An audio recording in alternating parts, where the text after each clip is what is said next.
जब मैं राजनीतिक क्षेत्र में काम करता हूं तो मैंने लोगों को परखा भी है और मैंने ऐसे हालात भी देखे हैं जब हम मंडी में बकरियों को बेचते हैं, हम भेड़ बकरियों को बेचते हैं, वैसे मैंने नेताओं को बिकते हुए भी बाजार में देखा है।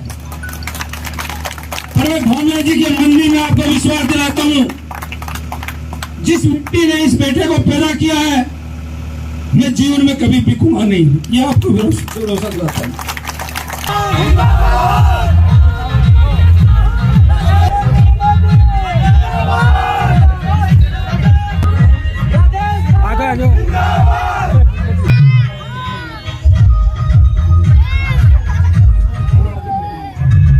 Rajesh ji Babal, happy birthday to you doctor Rajesh ji बाबल।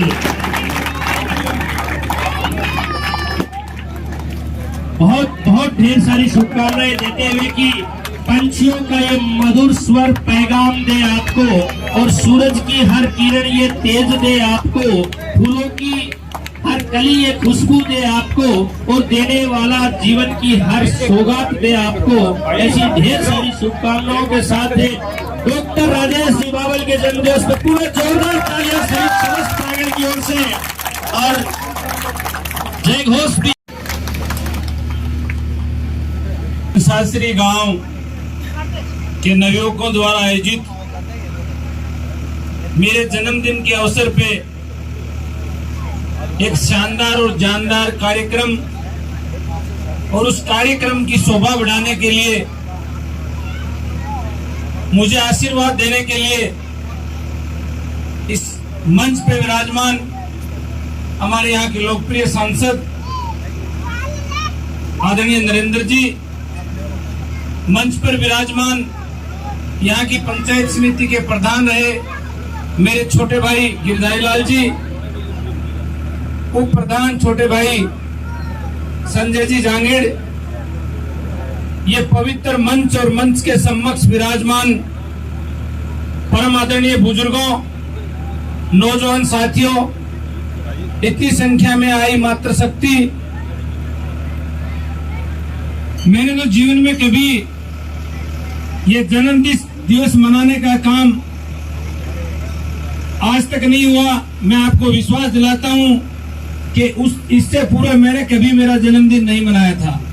इसलिए मैं, मेरे छोटे भाई, यहाँ के नौजवान मेरे साथी, इनके मन की बात थी और मैंने सोचा कोई छोटा मोटा कार्यक्रम था। हमारा तो लक्ष्य था कि हम लाखों पेड़ इस क्षेत्र में लगाएं, पर गांव के नौजवान साथी आए और उन्होंने कहा कि आपके जन्मदिन के अवसर पे हमारे गांव का जो भौमिया जी का पवित्र मंदिर है, उस मंदिर के प्रांगण से पेड़ पौधों की शुरुआत हम करेंगे। मुझे पता नहीं था इतनी बड़ी संख्या में आप ऐसा कार्यक्रम करोगे। मैं इस गांव के नौजवानों को और उन नौजवानों को संस्कार देने वाले इन बुजुर्गों को और इन माताएं बहनों को प्रणाम करता हूं, नमस्कार करता हूं कि आपने एक अच्छे कार्यक्रम, पेड़ पौधे लगाने के कार्यक्रम में अपनी भागीदारी निभाने का निर्णय लिया है। और मैं इस गांव को इस बात की बधाई देने के लिए भी आया हूं कि मैंने 2 बार जिला परिषद का चुनाव इस क्षेत्र से मेरी पत्नी धर्मपत्नी ने लड़ा है और दोनों ही चुनाव में इस पंचायत ने भारी बहुमत से मुझे विजय दिलाई है। इसके लिए मैं आपको बधाई और शुभकामनाएं देता हूं। मैं शुभकामनाएं इस मिट्टी में पैदा हुए इन बुजुर्गों को देना चाहता हूं, क्योंकि मेरा गांव यहां से बिल्कुल नजदीक है और मुझे ऐसे संस्कार इस गांव के बुजुर्गों ने, इस क्षेत्र के बुजुर्गों ने दिए। जब मैं कॉलेज में पढ़ने के लिए गया था तब मुझे पता भी नहीं था कि मैं राजनीतिक क्षेत्र में किस तरफ जाऊंगा, क्योंकि मैं मामूली किसान के बेटे के रूप में मैं पैदा हुआ हूं। और जब कॉलेज की राजनीति करने गया था तब मेरी जेब में 10 रुपए भी नहीं थे, और जब जेब में 10 रुपए नहीं थे तब इस देश की व्यवस्था बदलने की बात हम करते थे नौजवान साथी, कि जो भी खामियां इस देश की व्यवस्था में है, इस जिले की व्यवस्था में जो भी खामियां हैं, उनके खिलाफ हम लड़ाई लड़ेंगे। और वो लड़ाई लड़ते लड़ते 30 साल का समय चला गया आपने कभी मुझे थकने नहीं दिया, इसके लिए भी मैं आपको बधाई देने के लिए आया हूं। ये भूमिया जी का पवित्र मंदिर है, क्योंकि समय काफी हो गया, हमारे सांसद साहब को भी बोलना है, इसलिए मैं ज्यादा नहीं बोलना चाहूंगा, सिर्फ इतना ही कहना चाहूंगा कि ये भूमिया जी का पवित्र मंदिर है। इस मंदिर को गांव के सारे लोग मानते हैं, आसपास के लोग मानते हैं। जब मैं राजनीतिक क्षेत्र में काम करता हूं तो मैंने लोगों को परखा भी है, और मैंने ऐसे हालात भी देखे हैं जब हम मंडी में बकरियों को बेचते हैं, हम भेड़ बकरियों को बेचते हैं, वैसे मैंने नेताओं को बिकते हुए भी बाजार में देखा है।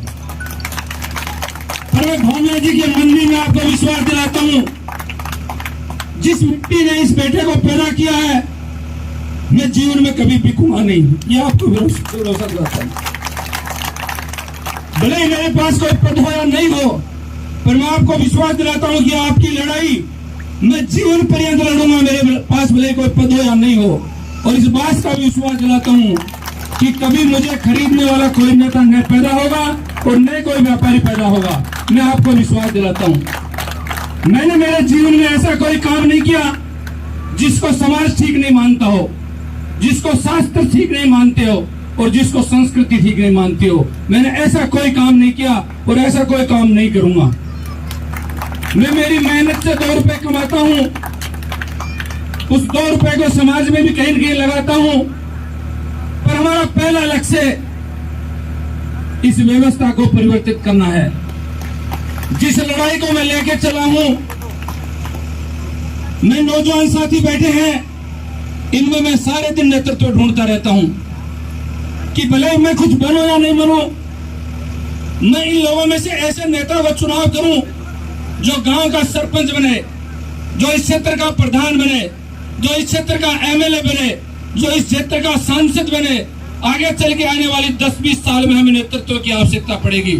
तो इस नौजवान बच्चे हैं, इनको हम जैसा संस्कार देंगे, जिस रास्ते पे हम चलाएंगे, वैसे ये अधिकारी बनेंगे, वैसे ये नेता बनेंगे, वैसे ये समाज सेवक बनेंगे।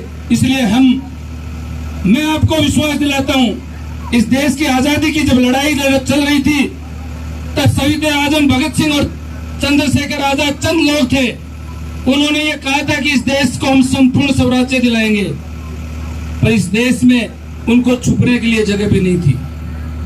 दोस्तों, परिवर्तन करने के लिए 5 से 25 और 5 से 25 से 625 होते हैं। हम इस व्यवस्था को बदलेंगे।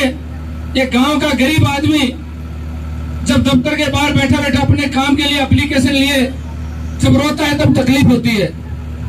जब गांव का नौजवान हमें फोन करता है कि भाई साहब कैसा भी रोजगार हो, मुझे रोजगार दिलाओ, इन बातों की लड़ाई हमें लड़नी है। मेरे जन्मदिन के अवसर पे आपने ऐसा सुंदर कार्यक्रम किया, इसके लिए मैं पुनः सबसे पहले तो उन बुजुर्गों को बधाई देता हूं कि आपने इन नौजवानों को ऐसे संस्कार दिए हैं। हमारा जन्मदिन कोई विशेष उपलक्ष्य नहीं है, पर फिर भी हमने जब पेड़ लगाने की बात की तो नौजवानों ने सोचा कि हम ऐसा कार्यक्रम करें इससे पेड़ भी लग जाए और जागरूकता भी आ जाए। इसलिए क्योंकि समय की अपनी महत्ता है, सांसद साहब को भी अन्य कार्यक्रमों में भी जाना है, मैं इतना ही कहना चाहूंगा खास करके नौजवानों को कि नौजवान साथियों, लोहा जितना श्री कृष्ण भगवान ने कहा है गीता में कि लोहा जितना पकता है उतनी ही ताकत बढ़ता है। सोने को जितनी आग लगे वो उतना प्रखर निखरता है, हीरे को जितनी चोट लगे वो उतना खूब चमकता है, मिट्टी का बर्तन पकता है तब धुन के खूब चमकता है। आपको सूरज जैसा बनना है तो सूरज जितना चलना हो, नदियों से आदर पाना है तो पर्वत छोड़ निकलना होगा। और हम आदम के बेटे हैं, क्यों सोचे कि राह सब सरल होगी, संघर्ष हमारा सफल होगा, आज नहीं तो कल होगा। मैं आपको इस विश्वास के साथ एक बार पुनः, सांसद साहब भी अपने कीमती समय में से हमारे बीच में आए हैं, मैं इनका भी, क्योंकि इन्होंने भी मंडावा विधानसभा क्षेत्र को अपने कदमों से नापा है, लोगों के दुख और सुख में आप भी शरीक हुए हो, तो मैं आपसे भी निवेदन करूंगा कि इन नौजवान साथियों पे आप आशीर्वाद बनाए रखेंगे और इन नौजवान साथियों को इस क्षेत्र की ताकत बनाएंगे।